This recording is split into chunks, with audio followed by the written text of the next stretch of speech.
இன்றைக்கி பார்த்தீங்கன்னா ஒரு எக்ஸ்பாக்ஸ் 360 ஒன்று ஃபால்ட்டுக்கு வந்திருக்கு. இது என்ன கம்ப்ளைண்ட்னா ஆன் ஆகி உடனே ஆஃப் ஆகிடுது. இது என்னன்னு பார்த்தோம். பார்த்து செக் பண்ணதில் பார்த்தீங்கன்னா இதோட கண்ட்ரோல் சர்க்யூட்டில் வந்து கொஞ்சம் ப்ராப்ளம்.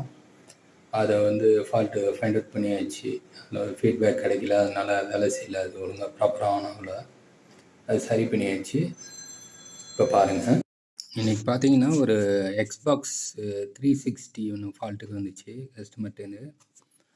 இதில் என்ன கம்ப்ளைண்ட்னா, அதாவது பவர் ஆன் பண்ணால் க்ரீன் லைட்டு வந்துட்டு போயிடுது, ஆஃப் ஆகிடுது, கண்டினியூஸ் ரன் ஆக மாட்டேங்குது, ப்ராப்பராக பவர் ஆனும் ஆக மாட்டேங்குது, ஆன் ஆகிட்டு ஆஃப் ஆகிடுது, ஆன் ஆகிட்டு ஆஃப் ஆகிடுது. இதே கம்ப்ளைண்ட்டு.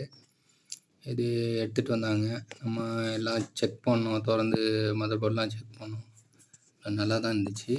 இந்த இதில் பவர் சப்ளையில் பார்த்தீங்கன்னா, இது அடாப்டர் பார்த்தீங்கன்னா 5+12 வோல்ட் தனித்தனியாக கொடுப்பாங்க.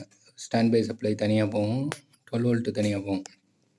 இதில் என்ன கம்ப்ளைண்ட் ஆகிடுச்சுன்னா, இந்த இதில் வந்து ஒரு கண்ட்ரோல் சர்க்யூட்டில் ஒரு பிரச்சனை, அதில் ஃபீட்பேக்கில் வந்து ஒரு ப்ராப்ளம்.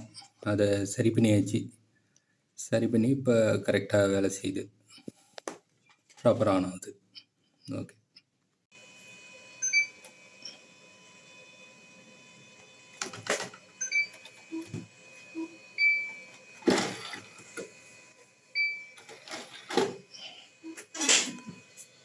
இதுதான் அதனுடைய அடாப்டரு.